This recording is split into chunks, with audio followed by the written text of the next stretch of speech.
राष्ट्रवादी काँग्रेस दिल्लीमध्ये निवडणुका लढवणार असून राष्ट्रवादी काँग्रेसला राष्ट्रीय मान्यता मिळवण्यासाठी प्रयत्न सुरू आहेत अशी माहिती अजित पवार यांनी दिल्ली कार्यालयातील भेटीवेळी दिली।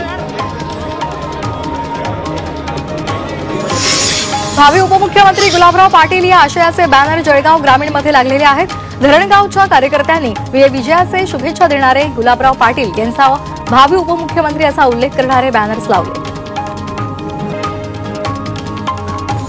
भाजपा पक्ष सोडून गेलेल्यांना पुन्हा पक्षामध्ये घेऊ नये असा सूर नाशिकमधील भाजप नेत्यांच्या बैठकीमध्ये होता।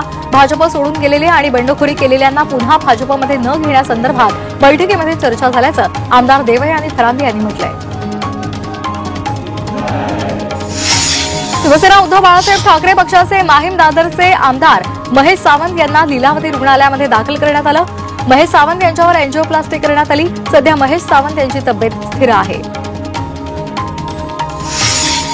शिवसेना उद्धव बाळासाहेब ठाकरे पक्षाकडून पोलीस महासंचालक रश्मी शुक्ला यांचं अभिनंदन करण्यात आलं। एक्स पोस्टमधून पुन्हा पोलीस महासंचालकपदी नेमणूक झाल्याबद्दल आमदार मिलिंद नार्वेकर यांनी रश्मी शुक्ला यांचं अभिनंदन केलंय।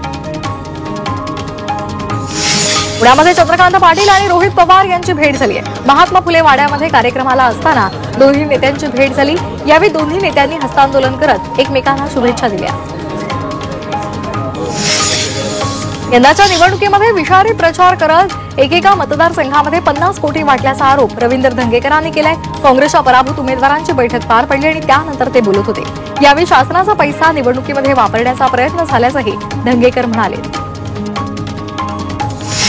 शासनाच्या एका खात्या इतके पैसे तर दरेकर वाटतात, त्यामुळे त्यांना मंत्रिपदाची गरज नसल्याचं मिश्किल वक्तव्य आमदार सदाभाऊ खोत यांनी केलेलं आहे। तसंच मंत्रिपदासाठी माझ्या नावाची शिफारस दरेकर करणार असल्याचंही मुंबई जिल्हा मध्यवर्ती बँकेच्या कार्यक्रमात सदाभाऊ खोत यांनी म्हटलेलं आहे। काँग्रेस प्रदेशाध्यक्ष नाना पटोले यांनी निवडणूक आयोगाच्या व्यवस्थेवर प्रश्नचिन्ह उपस्थित केले। तब्बल 76 लाख मतांची वाढ निवडणूक आयोगानं सांगितली असल्याचं पटोले म्हणाले।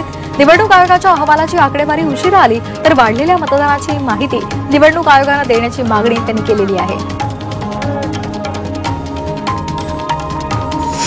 विधानसभा निवडणुकीमधील मतदानात गडबड झाल्याचा आरोप नसीम खान यांनी केलाय। त्यामुळे नसीम खान यांनी ईव्हीएम तपासण्यासाठी मागणी केलेली आहे।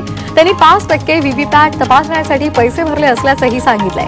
तसंच बहुतेक ठिकाणी मतदारांनी काँग्रेसला मतदान केलं असून त्या ठिकाणी पुन्हा एकदा मतमोजणी व्हावी असं त्यांनी म्हटलंय।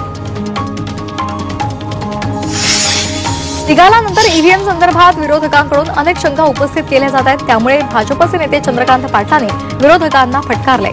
सर्वोच्च न्यायालयानं ईव्हीएम संदर्भातले सर्व आरोप मोडीत काढलेले आहेत। आरोप करण्यापेक्षा विरोधकांनी ते सिद्ध करावेत असंही ते म्हणाले।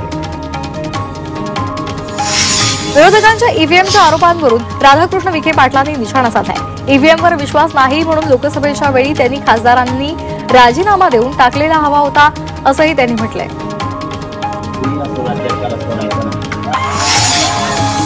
ओबीसींना सहकार्य केल्यामुळे फडणवीसांना लक्ष केलं जाते असा निशाणा भुजबळ आणि जरांगेंवर साधलेला आहे। तर अशा प्रकारचं जातीचं राजकारण करणं योग्य नसल्याची टीका शिवसेना उद्धव बाळासाहेब ठाकरे पक्षाचे नेते अंबादास दानवे यांनी केली आहे। विद्यार्थ्यांच्या प्रवेश प्रक्रियेची कागदपत्र शुल्कासह 8 दिवसांमध्ये सादर करा, अन्यथा विद्यार्थ्यांचे प्रवेश रद्द करू असा इशारा मुंबई विद्यापीठानं महाविद्यालयांना दिलेला आहे। अंतिम मुदत उलटल्यानंतरही अनेक महाविद्यालयांनी विद्यार्थ्यांच्या प्रवेश प्रक्रियेसंदर्भात कागदपत्र विद्यापीठाकडे जमा केलेली नाहीत आणि त्यामुळे विद्यापीठानं कारवाईचा निर्णय घेतलाय।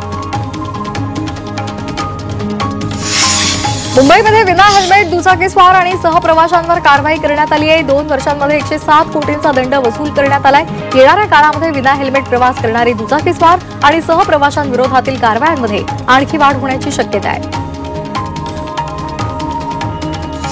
मध्य रेल्वेनं 65 किलोमीटर रेल्वे रूळ बदलण्याचं काम हाती घेतलेलं आहे। 2025च्या एप्रिलपर्यंत 126 किलोमीटरचं काम पूर्ण करण्याचं लक्ष्य ठेवण्यात आलंय। रूळ बदलण्याचं काम ब्लॉकमध्ये अगदी काही तासांमध्ये केलं जातंय। एका ब्लॉकमध्ये सुमारे 200 ते 600 मीटर रुळाचं काम पूर्ण केलं जातंय। अखेर बेस्ट कर्मचाऱ्यांनी दिवाळी बोनस त्यांना देण्यात आलेला आहे। दिवाळी बोनस न मिळाल्यामुळे बेस्टचे चालक, वाहक आणि इतर कर्मचाऱ्यांमध्ये नाराजी पसरली होती। मात्र आता दिवाळीनंतर एका महिन्यानंतर त्यांना 27,000 रुपये बेस्ट कर्मचाऱ्यांच्या खात्यामध्ये दिवाळी भेट म्हणून जमा झालेली आहे। मुंबई जिल्हा मध्यवर्ती बँकेच्या वतीनं ग्राहकांसाठी ऑनलाईन बँकिंग सेवा सुरू करण्यात आली आहे। या कार्यक्रमासाठी बँकेचे अध्यक्ष भाजपचे आमदार प्रवीण दरेकर आणि सहकारी उपस्थित होते। तसंच भाजपचे प्रदेशाध्यक्ष चंद्रशेखर बावनकुळेही या कार्यक्रमाला व्हिडिओ कॉन्फरन्सिंगच्या माध्यमातून उपस्थित होते।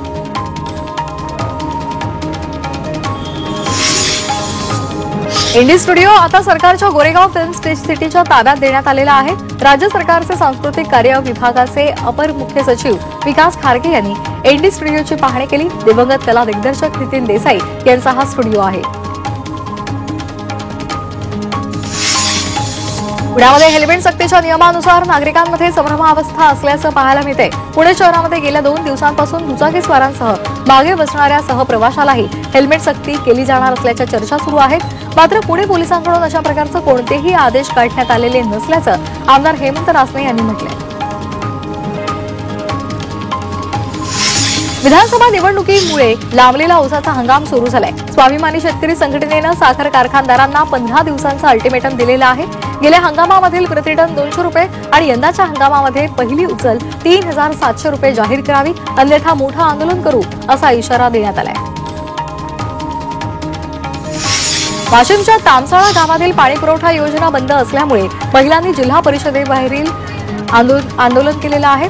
प्रधानमंत्री जलस्वराज्य प्रकल्प योजना गेल्या 3 महिन्यांपासून बंद आहे आणि त्यामुळे संतापलेल्या महिलांनी थेट जिल्हा परिषदेच्या सीईओंना भेटल्या आणि त्यानंतर त्यांनी आपल्या पाणी प्रश्न सोडवण्याची मागणी केली। लातूरच्या उंजीर शहरामध्ये मोठी वाहतूक कोंडी होते। राजश्री शाहू महाराज चौक ते डॉक्टर झाकीर हुसेन चौकापर्यंत दररोज बेशिस्त वाहन चालकांमुळे वाहतूक कोंडी होते। या ट्रॅफिकच्या समस्येवर कायमचा मार्ग काढावा अशी मागणी नागरिक करत आहेत। धुळे जिल्ह्यातील माध्यमिक कनिष्ठ महाविद्यालयीन शिक्षकांचे सप्टेंबर-ऑक्टोबर महिन्याचं वेतन हे रखडलेलं आहे। रखडलेलं वेतन त्वरित द्यावं तसंच नियमित वेतन द्यावं अशी मागणी शिक्षकांनी केलेली आहे। माध्यमिक विभागाच्या शिक्षणाधिकाऱ्यांना या संदर्भात मागण्यांचं निवेदन सादर करण्यात आलंय। जलसंधारण विभागानं लाखो रुपये खर्च करून वाशिम तालुक्यामध्ये पूस नदीवर बंधारे बांधले।